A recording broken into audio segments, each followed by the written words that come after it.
afternoon. You're listening to Cannabis Corner on WNHHLP 103.5 FM, broadcasting live from downtown New Haven. We are streaming live on TuneIn Radio and NewHavenIndependent.org. We're also streaming live video on Facebook and YouTube. Just go to your Facebook page, look us up, or hit see first to see and hear all the great programs we have here on WNHHLP. And just a reminder, Cannabis Corner is also streaming live on the Greenhaven Media Facebook page and ProCannabisMedia.com. Welcome, everyone. It is Monday, March the 17th, St. Patrick's Day. Welcome to Cannabis Corner. I am your host, Joe LaChance, Joe the Weed Guy. And I, of course, am joined here by the one and only Farmer Lou. Uncle Lou, how are you today on this wonderful St. Patrick's Day of Green? You know, it's actually a really nice day. The weather is spring-ish, so I can't be too mad about that. The finally turning the heat off in the house and things like that. So That's I can't true. be too mad, right? How are you doing, good brother? I'm doing very, very well. I had a nice weekend, kind of chill, just kind of took care of myself, which I needed to do. I stayed home and, went to the gym and took care of a lot of things at home. It was very, very nice. Very, very nice. Well, that's awesome. I'm excited for today's show. We have a great guest on with a lot of things. Obviously, he's going to bring up a whole bunch of the bills that are going on, but it's nice. It's going to be nice to hear from from another industry that we all work in and support and help. You know what I mean? So I'm excited for today. What I like about the CBG Gurus is they're very unique. The products are very unique, and they're a very unique hybrid type of farm. And the fact that they focused on the CBG, and made that their name and made that part of their whole branding and their identity, showed that they're forward-thinking people. Because they started their business the same time as everybody else did, like Mike and all the hemp farmers. But they decided to focus on the minor cannabinoids, and part of why this is so important to bring them on is that one of the new bills that is greatly going to affect their business and affect the hemp industry as a whole. So I think it's important for people to hear the stories of people that they know, that they see throughout the community, that they're friends with, whose businesses actually could be devastated by some of the moves that the state is trying to make. So I think, I like those guys, and I think it's important. Like I said, they're very forward thinking. They have a unique hybrid type of farm out there, and I think it's important that their story is heard. But with that, there is another new bill, but we'll get into that into the show. I wanted to get into some of the exciting things that we got going on this week over at Nautilus Botanicals. So, obviously this time of year, it's spring. You mentioned spring. The first day of spring is actually the 19th of this month. So that's Wednesday. And that's right, brother. So with spring, obviously comes 420. Yep. And you want to have your materials, right? Joe, I would love to start with, thank you, Joe, for taking your time to help us out. Over at Nautilus, we're still really brand new, and there's a lot of regulations, and you have taken a good chunk of a couple days and come out to help out, get involved with the neighborhood, actually reach out to other businesses in the area and set some really dope things up. And I guess now we can continue to segue from where you were, but I wanted to say thank you for taking that time and being that team member and making sure to take full ownership, and appreciate you very much, brother. I appreciate that, Lou. Thank you very much. And I appreciate that my skills can be used. I'm an old school promoter, so I know how to hit the streets doing street promotion. So some of these old timey skills that people think are no longer useful can come into good use when needed. And I appreciate you allowing me to go out there and use these skills. And as we know, one thing I'm good at is booking guests. And we've been doing it for 7 years. here. Matter of fact, Lou, I did want to bring this up. This is our 7 year anniversary. Our first show was March 18th, 2018. So we have been on the air 7 years, Wow. and I think, yeah. So Wow, Joe. yeah, yeah, yeah, yeah. 7 years. Happy anniversary, brother. Yeah, It's been an happy adventure. anniversary, Lou. So I did realize that this weekend, and went back and looked at some of the archives. But it's cool. We've been doing this a while, and it just goes to show that the people need to hear this stuff. And we've always been out there in the community, and I think that's important with your dispensary as well. That Nautilus is a community-based dispensary, and I want people to know that.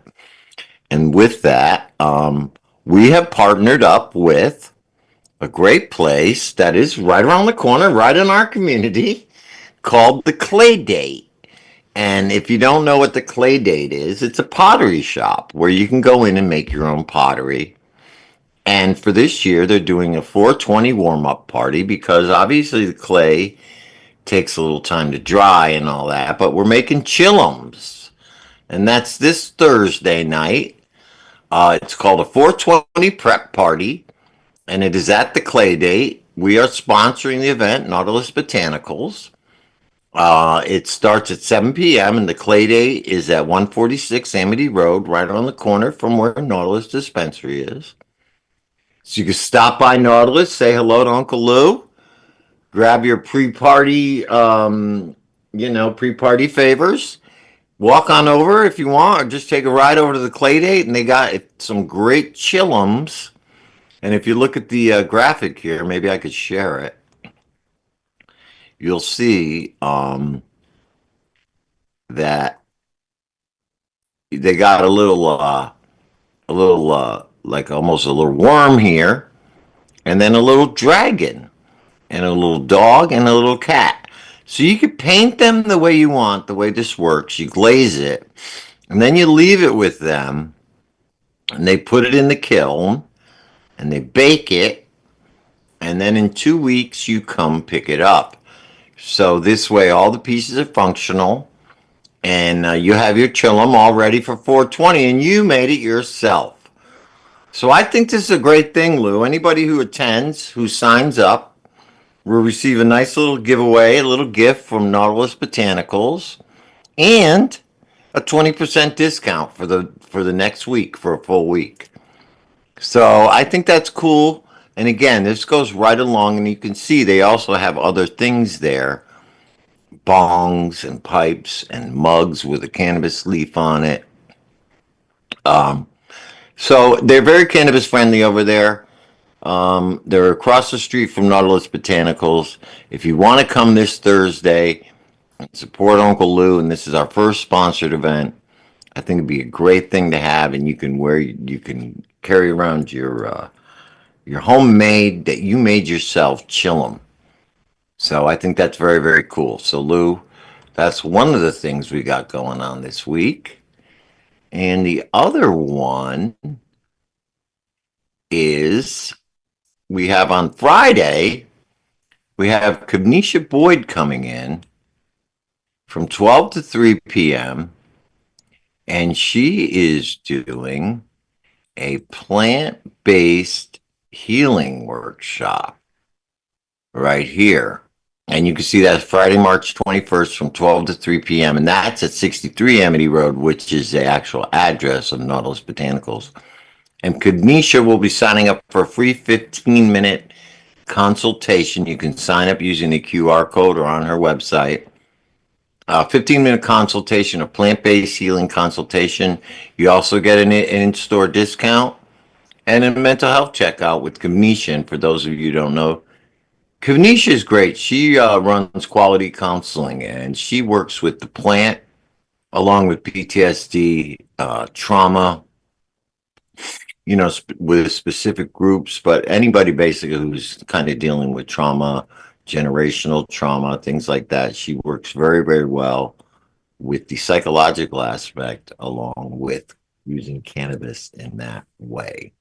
So it's always good. to see, Lou. I'm glad that we are getting more in the community, and as we go, we are planning on doing these type of meet and greet. We have book signings coming up with a couple different local authors, people you all know.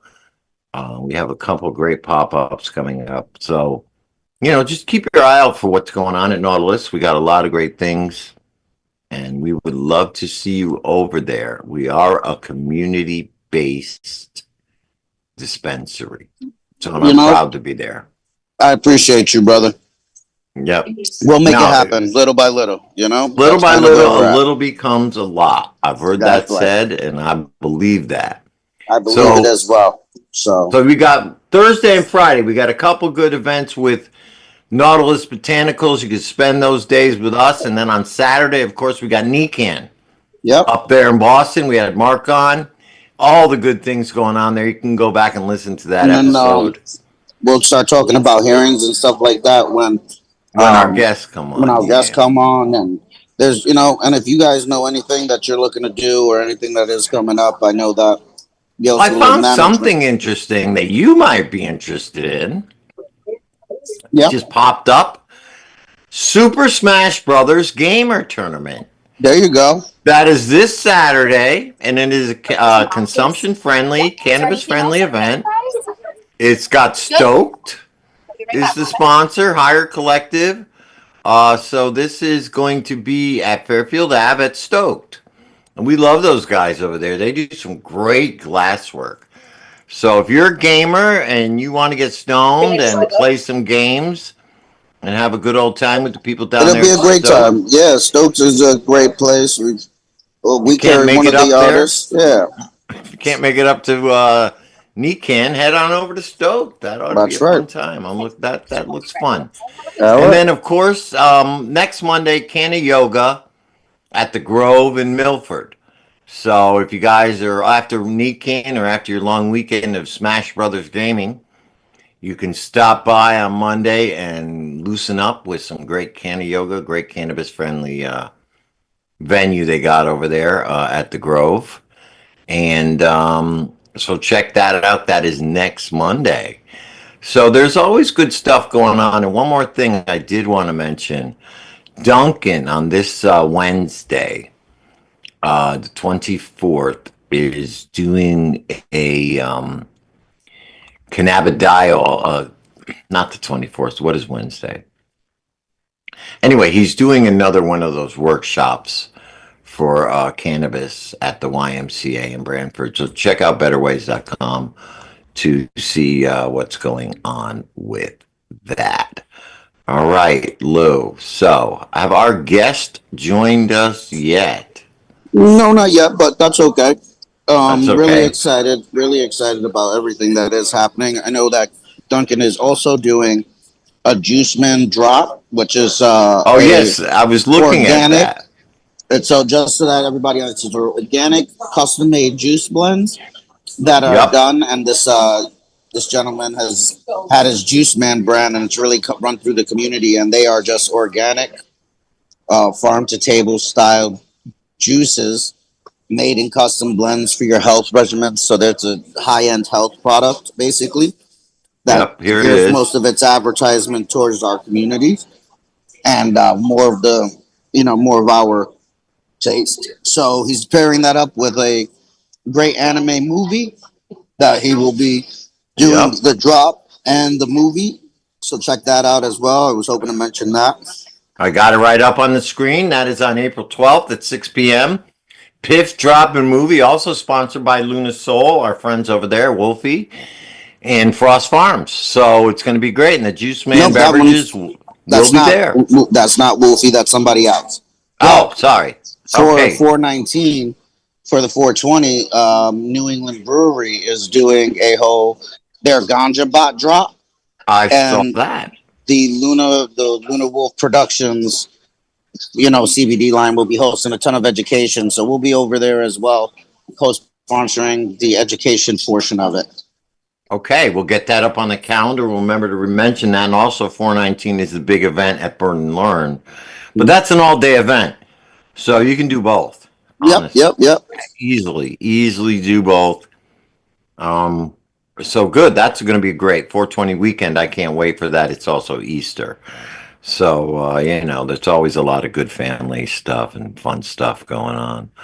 So, but Jacob Honig has joined us, I believe, from the CBG Gurus. I don't know if Sean's going to join or not, but let's Yep. get him Both on. of them are right there. Beautiful. Hey guys. Beautiful. So let's give them their intro. The CBG Gurus was built around the belief that premium quality craft hemp products can be manufactured sustainably in alignment with nature. This is why our crop is certified organic to USDA national certifying standards. We use no-till permaculture to enrich the soil's quality, structure, and population of living inhabitants. Additionally, we implement Korean natural farming methods, which combine ancient farming practices with modern science, allowing for the sustainable and abundant cultivation of crops worldwide.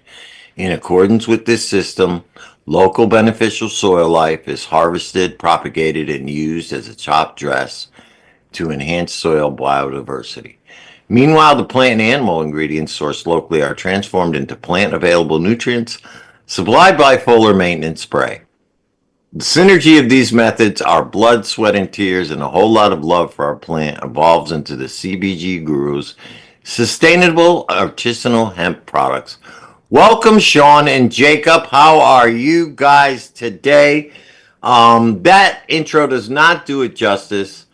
I know you guys have a great farm out there. Before we get into what's going on in the industry, tell us a little bit about your business, how you got started, the reason you decided to focus on CBG, and what your plans currently are.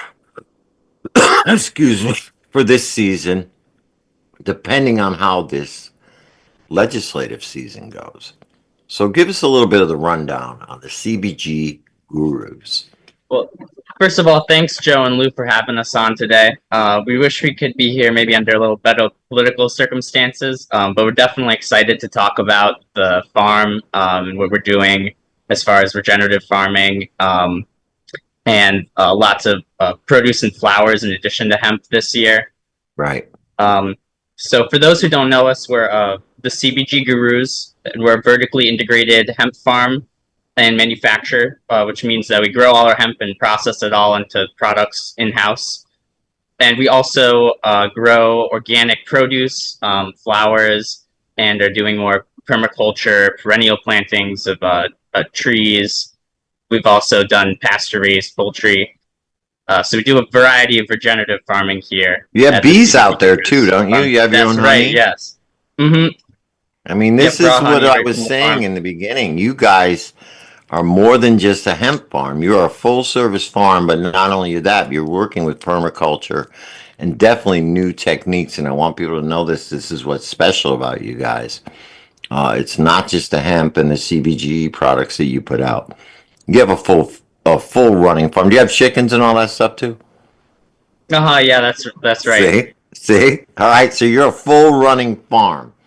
And so you can supply vegetables, fruits, herbs, whatever is needed with your unique style of farming. And I want people to know that if they need stuff like that, they can come to you as well. And also tips on how to grow that stuff. With that being said, Joe, we all know that the medicine is medicine, but we also believe here that food is medicine. So we I'm take high glad you mentioned that. priority. Is the truth. What you put into your body is very, very important. And you guys realize that. I mean, the only thing I've ever had from you guys was your sweet potatoes. And I got to tell you, as soon as you got more, let me know, because those things were miles above anything I've ever bought at the store. And that includes even Whole Foods and stuff they claim is organic. I mean, just the color of it was so much richer, and something about the texture of it was so much better than the store-bought stuff. So kudos to that. And I can't wait to come visit you guys this season. I want to take a ride out to Torrington and see what you guys got going on out there. So we'll set that up once the weather gets a little nicer. I like to see green.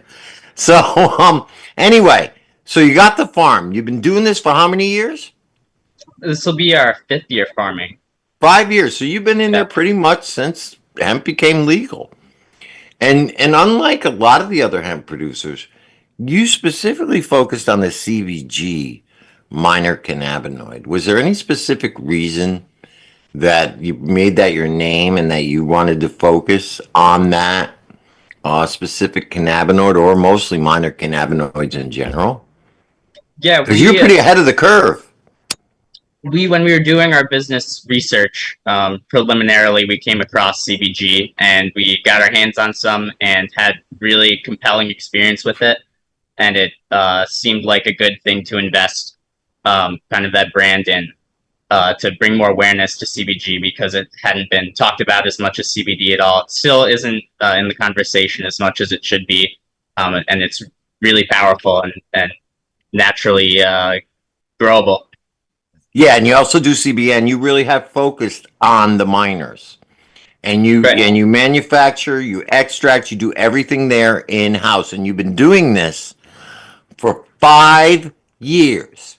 You've been putting out products in the legal market, legally in stores for 5 years. You built your business around this plant and around the miners specifically. And you've been thriving and you've been doing well. You've been paying taxes to the state of Connecticut, I'm sure.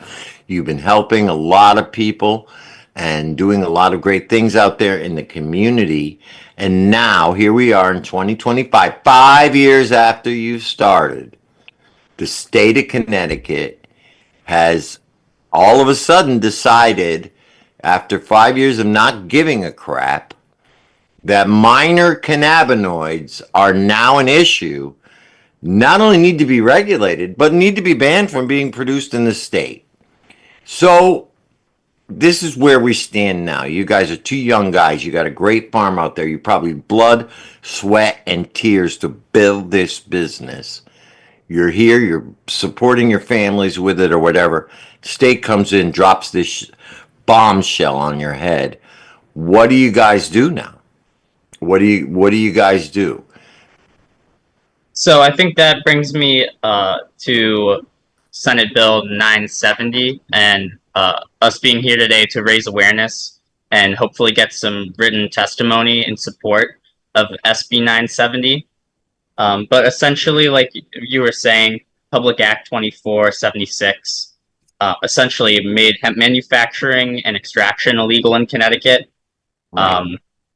And furthermore, the hemp growers and manufacturers who right now can't make any products wouldn't have any legal marketplace to sell their products. So they can grow it, but they can't do anything with it except extract CBD.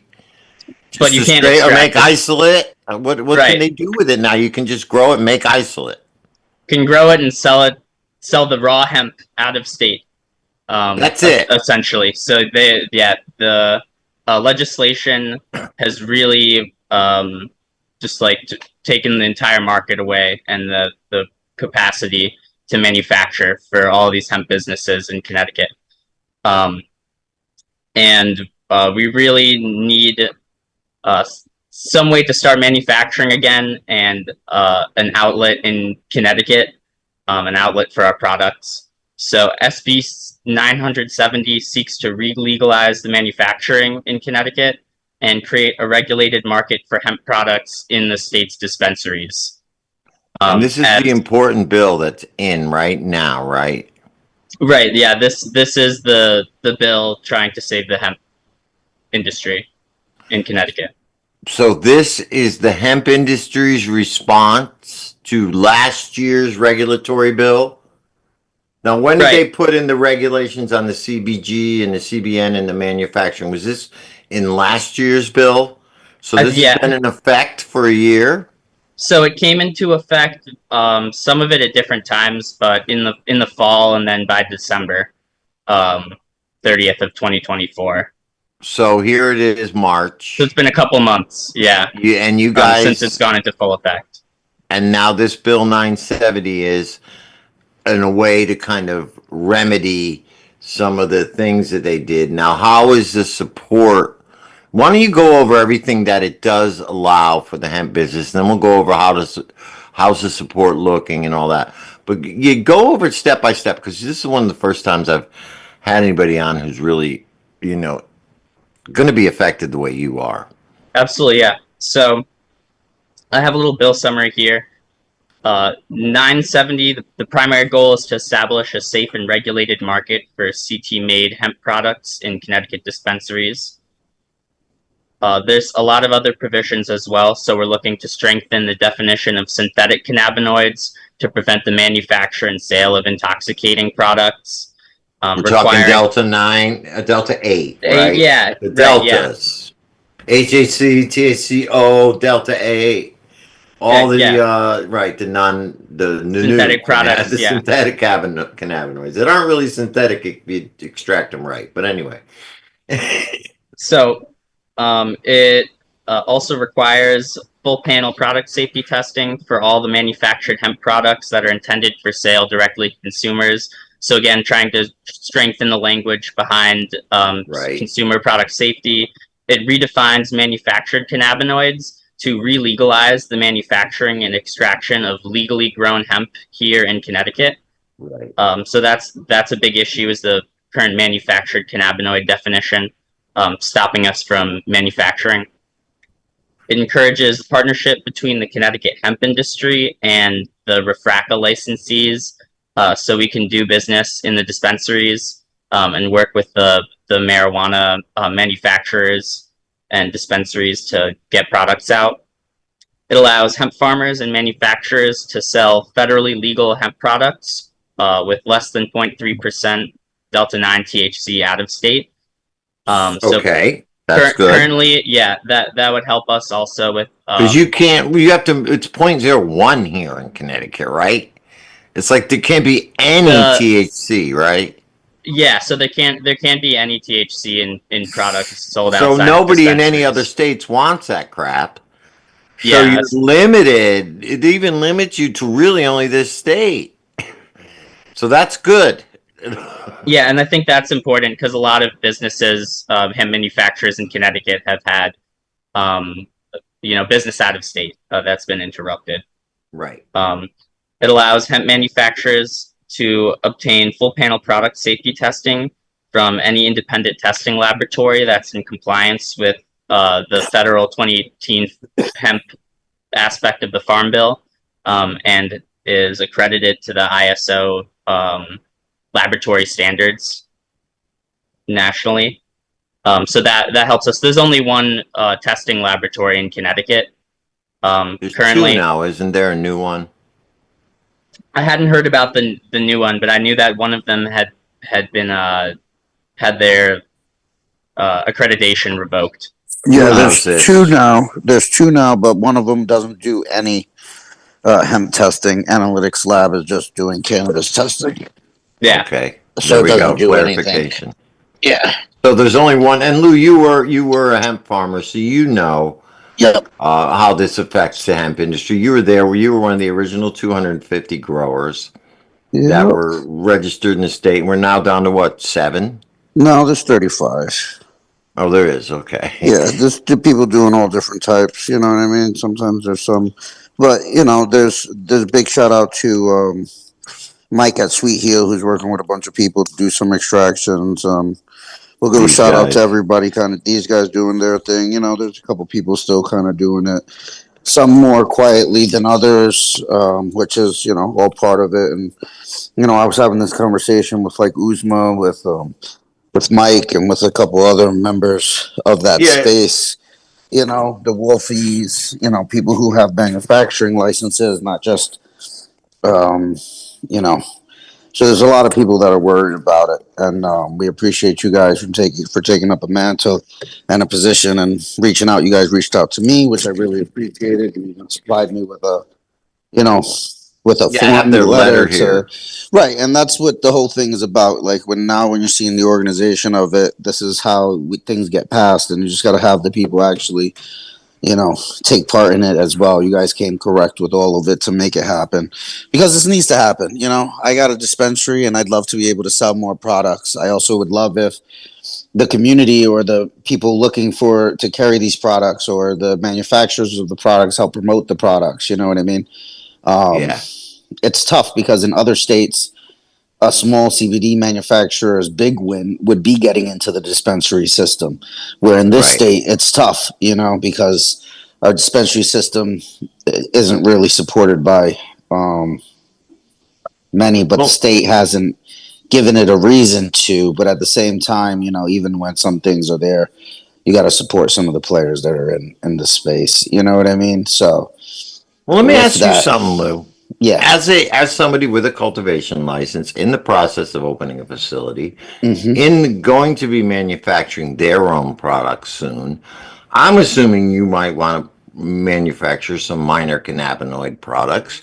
You might want to now. Do you want to grow hemp and extract your own cannabinoids, or would you rather get them supplied by a local Connecticut farmer who you know and who you've come up through the ranks with, or would you have to go buy them from some out of state guy from Colorado? What would you rather do? We'd Right? always love to rather do it from the local. The tough part is, any business that's starting out is the cost on top of it. It's tough. The state's made it so that it's not cost effective to do business in Connecticut. It's not cost effective to do any business in Connecticut. No. Um, and you guys could probably agree. The fees, the inspections, the testing, everything is absorbently so much more just the cost of doing business than it is right over the borders in either New York or Massachusetts. You know what I mean? So, Yeah, yeah. and New then you York even is go to very hemp Pennsylvania. friendly. You go to Pennsylvania, super hemp friendly with very, very, very low costs.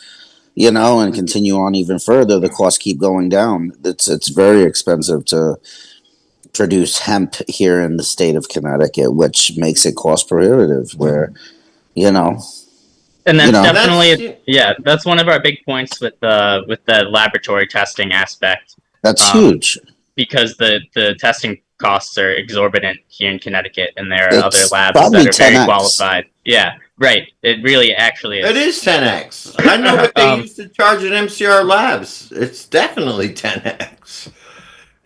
yeah, so that's I actually have two more things on the list here. Yeah, yeah. Go ahead, That I guys. wanted to get to, but yeah, I just want to say real quick, thanks for the support, Lou. And it's definitely what our goal has been since the beginning to try to have some CT products and CT dispensaries and grow those relationships.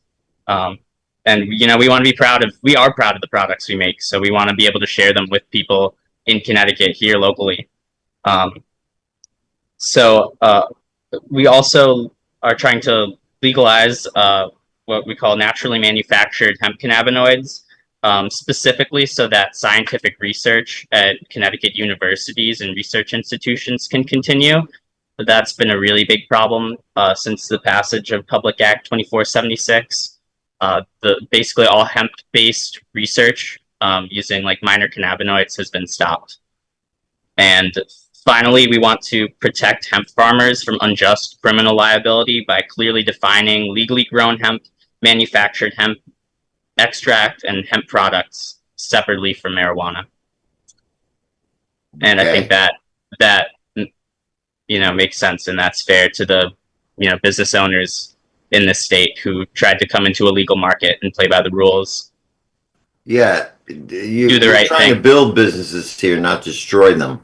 And just between us, why do you think the state is doing this? Why would the state want to suppress an up and coming, thriving industry in favor of, let's just say, the legal regulated market? That's just my guess, that they're trying to move everything over, but they don't understand that the two can coexist in the same place and both be thriving. Um, one thing I will say about the hemp industry in Connecticut, and I think it was a mistake from the beginning, that a certain amount of farmers did not focus more on the industrial hemp aspect of it, because that's always a good fallback. We do have lime is natural to the state. We could easily be making hempcrete here in Connecticut if we were focused and moving in that direction. And I wanted to ask you guys, What would be the possibility of converting some of your fields to a more industrial hemp? Is it not easier to process? Is there, you don't have to test it. It's not being, I mean, it's just going to be used for mulch basically. What are the possibilities of some of these hemp farmers, maybe some of these people who gave up their licenses, converting to industrial? Does this bill open the doors more for the industrial aspect of hemp rather than the medicinal? Kind of, sort of, not really. Farming industrial hemp is quite different than farming I hemp agree. for flower, which is what we're focusing on. Right. To like be blunt about it and try to explain it visually. Right now, we plant our plants about 5 feet on center and grow them like trees. We are no-till. We don't even own a tractor to grow industrial hemp. Normally, you're growing multiple acres, if not hundreds of Right. acres, if you really want to be Correct. profitable. And Right. industrial hemp is grown more like corn. You plant it with a tractor, 1 foot on center, row style, and then you come Totally in and different mow it down strains. like corn. And to your point about testing, you still have to do pre-harvest compliance testing, even if it is industrial hemp. So there Oh is still God. some bit of struggle there. And like, I will say that I love industrial hemp. I love hempcrete. I think, as has been said, hemp can save the world. You can make everything with It's hemp. my But I'm making a t-shirt. I don't think that Connecticut is the place to grow industrial hemp, if I'm like being honest, and this is just my Okay, yeah, opinion. it's I good, do I good, do yeah. love it. I think there's a lot of potential, but I mean, if you look back, even when hemp was booming in Connecticut, there was not hundreds of acres being grown, and you can go to one Midwest farm that grows 100+ acres of industrial Okay. hemp. So I really, again, this is just my personal opinion. I I'm I glad think to that hear it's this. not the most viable option for Connecticut. And I mean, if honestly, I would rather see farmers grow more food Then than industrial hemp, industrial hemp. okay. If they So had the that's room. my opinion. So But what you're saying is it's not something you could do. But if no, somebody wanted, if they had the acreage, they could. But you're saying the amount of hempcrete and the amount of industrial hemp you would produce with only one growing season, rather than being able to do it year round or whatever in a that's more also, habitable climate, it's not worth it. Is what you're yeah. So saying? You'd in be able to other maybe. in other states, where it is more viable, that's a really good point. You actually can get 2 or 3 crops of industrial hemp in one season, depending on the variety that you grow and like where exactly you're located. But here, based on our climate, that really would not be feasible. And like, speaking to our farm personally, I mean, we've got a south-facing slope, so it really is great for growing trees as we are, but it would not be suitable for growing industrial hemp. And from like a marketability standpoint and a profitability standpoint, you really would need to grow, like I said, tens, if not hundreds of acres to Okay. actually be making any sort of decent potential profit growing industrial hemp. So And basically, again, to your point, the infrastructure, I know there are some people who are trying to work on the infrastructure here in Connecticut to get some sort of decortication facility, because that really is a big part of growing industrial hemp. You can't just like mow it down and use it for anything. You do have to do some post-harvest treatment of the hemp, basically right, separating the bark from the hurd, because right. they're used for different things. So again, just my personal opinion. I don't think that investing the money into that infrastructure here in Connecticut is really feasible. I mean, I've kind of said it before. I know there's a decortication facility in Cornell in New York, so I don't know how publicly accessible that is. But if there are hemp farmers in Connecticut that want to grow industrial hemp, maybe it would be more of a logical investment to invest in a semi truck and just drive all the herd up to Cornell, instead of trying to get a multi-million-dollar decortication facility built here in Connecticut, for what, a couple hundred acres. I just don't know Okay. if it's truly feasible. So yeah. Makes sense. Maybe on a small scale, but it's not something that is really going to make a dent in anything. Okay. To Sean's point, like profitability on acres of industrial hemp is like in the hundreds of dollars if you're running a really good Yeah, farm. yeah, and That's I'll very piggyback efficient. off of So them. that again, it's hundreds and hundreds of acres that have to be grown to have a Right. good So I'll operation piggyback that's off of you efficient. guys on that realistically. And that's where it is. It's, it's not the most viable on a farm level.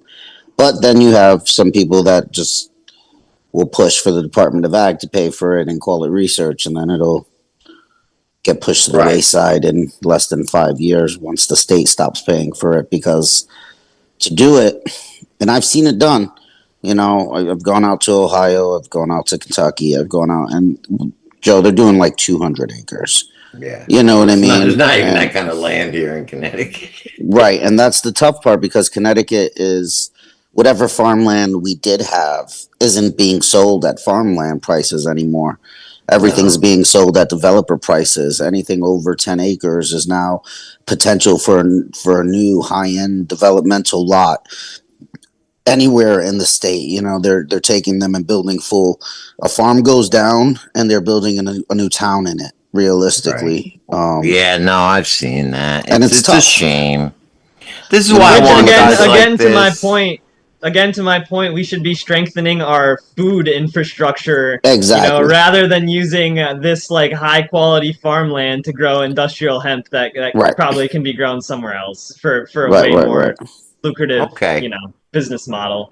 So, Well, I got a good lesson today, so I appreciate that. I But, learned something. we do of course like want to keep growing hemp. That is like one of our main cash crops as it would be considered in the ag space here on our farm. As Jake kind of pointed out at the beginning of the call, we are growing a lot of other food and flowers and stuff like that, and that makes us feel good that we can support our community. But it's hard to make a lot of money growing food. So we Right, do use the right. hemp in our hemp business kind of to bolster up some of those other aspects of our business, and it really like does work really well together basically in our system, the fact that we can produce all of these things at once. And if our ability to produce hemp was taken away from us, then like, to be honest, we might not have enough profitability to keep operating as a farm. So Right. we This might is not what I be able want to people keep to growing understand. food for our community. So that's something that we value. But of course, as with any business, we need to be making money. I don't want to just be slaving away in the field Yeah. to feed my local people, even though it makes me feel good, So No, we can't pay the bills with that, right? Good feelings. So listen, now does this stand in the legislative process right now? Is there support of it? When is the next hearing? And how can people get involved with this bill and show their support and let the legislators know, that they want their products produced locally, not out of state? How does one find out? Is there a link? And tell me a little bit about the progress of this bill. Is there support for it? Absolutely. So we've already gotten quite a few written testimonies in support, but we're looking for more support from the public, and especially people in the industry like Lou. So written testimonies are really important.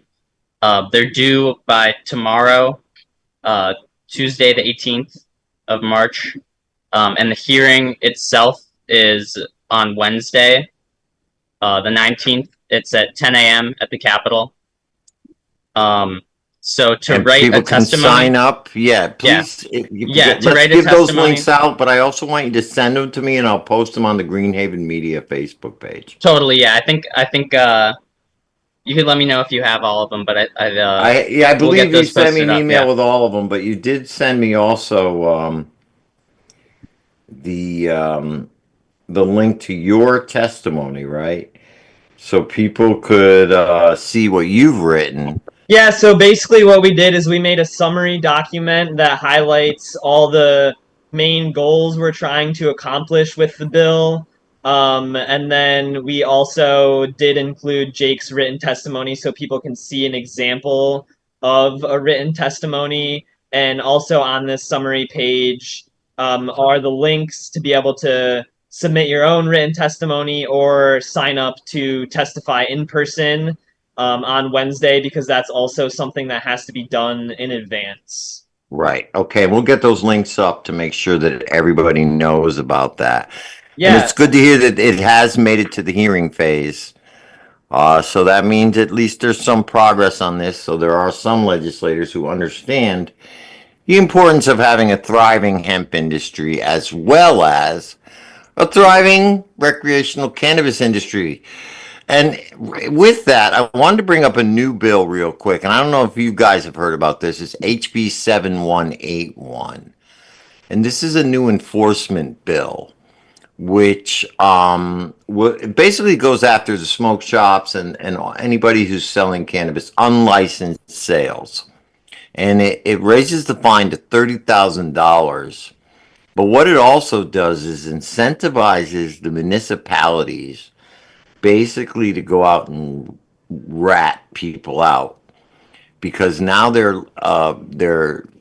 whole incentivizing the municipalities with that fine.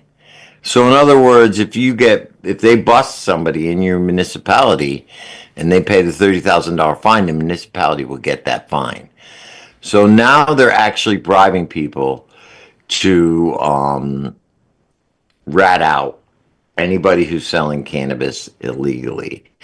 So rather than push the caregiver bill through, which from what I heard is pretty much dead in the water right now, this is their response to that, which is more and more enforcement. So what do you guys think of that real quick? This is HB 7181. And if people want to know, I think if people want to know about any of these bills, right, can they go to your website or your social media to find out more?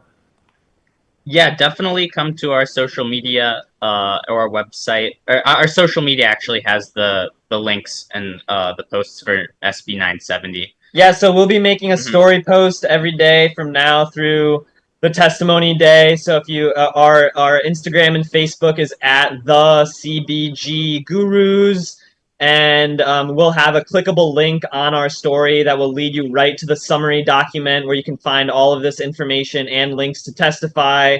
And we did put out a collaborative post last night kind of summarizing some of this stuff about SB 970 in particular, which is the bill that we're really trying to get through. Right. No, exactly right. Well, I think it's important. We got about 5 minutes left. So let's focus a little bit about you guys out there. Some of the events. Do you have any events going on? What are your plans for this season? Are you going to be going out? Will you be at NECAN? Where are you going to be out and about this year? What are your plans, regardless of the bills that are going on? You still got a farm to run. Yeah, Sean, do you want to? Sean will be at NECAN. Yeah, I'm going to be networking at NECAN Boston next weekend. So if anybody's out there, and I'll be at the Good Life Gang brunch on Saturday morning. So that's going to be a lot of fun. Always good to kind of meet people in markets in the tri-state area and see how everybody else is faring these days. So I'll be at NECAN Boston, and as far as the farm goes, we're still kind of trying to really nail down what our summer schedule is going to look like as far as vending and stuff like that. We do generally enjoy doing our local farmers markets, but because of these recent bills and stuff, we're no longer allowed to bring our hemp products with us to the market. So that makes it a little bit more difficult to be really lucrative, but we do still enjoy getting out there, selling our veggies and flowers and, advertising for our hemp products. We're hoping maybe to have some more events on the farm throughout this spring and summer. So you can learn all about that on our website, thecbggurus.com/events. And as far as like vending and stuff like that goes, unfortunately, Connecticut has kind of put a kibosh on being able to do events around the state. with our hemp products. That is, so we may be traveling around a little bit. We generally do somewhat of a festival circuit, and go to some of our friends' festivals in like Pennsylvania Yeah. and New York. There are other places you can do it too. You should talk to Rich over at Bohemian High, and you should talk to the Burn and Learn. Yeah. I think your products would go over well at those events, and Yeah, I they're mean, kind of from different. day Let's put one, it that way. we've really enjoyed getting out into the community and talking to patients, and I mean, it really is unfortunate the amount of struggle that we hear from patients these days as far as like patient advocacy goes and product availability. So I think that's really another big point that this bill could help push through is getting some more mixed ratio products and some more hemp products back into dispensaries as they were back in the good old days of the med market, and really kind of hopefully making some beneficial collaborations between licensed operators and hemp farmers so that we can really do what the patients need and get them the products that they need. So Well, Right. one of you guys take a couple minutes, reach out to me. We'll have you guys come down once a month, and then we'll like disinseminate it to all of our customers and There we your go. customers, and we can do a synergistic. Make sure that it's available here for we're hybrid, so we're medical and adult use. So if the patients need to get it and they have to buy it from a place like me, then why don't you guys come on down and we can be those four walls for you guys where you're able to make and do and get it out there. You know what I mean? Let's set it yeah, up that for means a April. lot for sure. I think we've probably educated thousands of people over the years as to what Exactly. CBG is. That's always the question that we get. What's CBG? So So come on Let's get down you and guys do down. it. We're gonna schedule you in, Joe and organizes all of that, so cool. I'll we'll make it work. contact you after the show. Also, remember, you guys have private property out there, so you can hold events as well, and we'll talk about that. Um, so yeah, this has been great, guys. I really am looking forward to come out and visiting you. You can find these guys all over at CBG Gurus. One thing I do want to mention before we go is that bill. The other bill that we're talking about is another one that we got to keep our eye out for, HB 7181. And if you want any information about any of these bills, you can contact these guys, the CBG Gurus. You can contact the CCSBA, or you can contact the Canna Warriors if you want to get involved. Boots on the ground, get involved in some real activism. It's going to benefit anybody who's not only a patient but a consumer as well. We have to live And in this overtaxed state. We might as well get the kind of medicine that we need. Go for it. What were you going to say, we bro? totally understand that testifying, especially in person, can be a little bit nerve-wracking. But that's not necessarily even what we're asking. I mean, we'd love for any support on the floor, whether you want to just be there, or to get up and testify in person. But honestly, like it would go a really long ways just to hop online and write a short written testimony as to your experience in the Connecticut cannabis industry and its current state, and how getting this law through would really help you as a patient or a caregiver or a grower.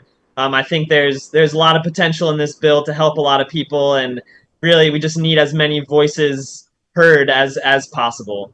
So any statements would help as far as submitting a public testimony and just sharing kind of your opinion and your perspective as a cannabis consumer here in Connecticut. Yeah, and I want to let the people, the consumers, the patients, anybody out there who smokes, uses, uh, consumes, purchases cannabis, this affects you. It's time for your voices to be heard. This is your industry as well as ours. There were a small amount of people who went and put their necks out there to get this stuff legalized.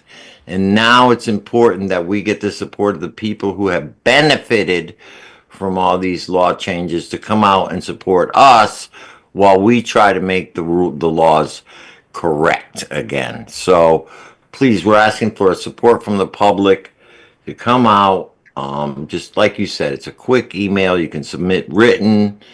It doesn't have to be, you don't have to put your neck on the line like we did.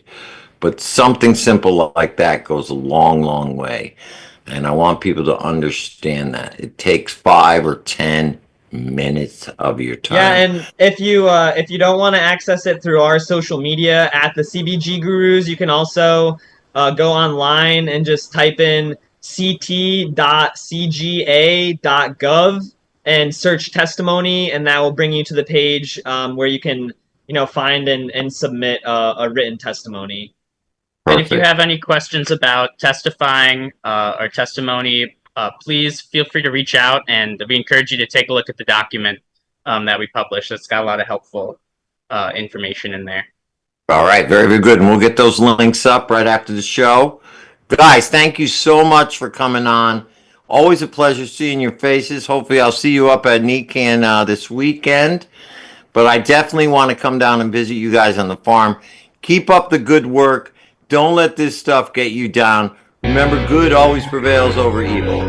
We'll see you We guys. appreciate the support, Joe. Happy 7 years. Thank You're you, doing man. good We work too, love brother. you. You're doing good work. All right. Happy St. Patrick's Day, everybody. We'll see you this Thursday down at Play Date for your Chillum, or maybe Friday down at Nautilus Botanicals. We love you all. Uncle Lou, any last words? Stay happy, healthy, and high, my friends. Same ones for 7 years, bro. Cheers That's to you, it, Joe. baby. Lucky 7.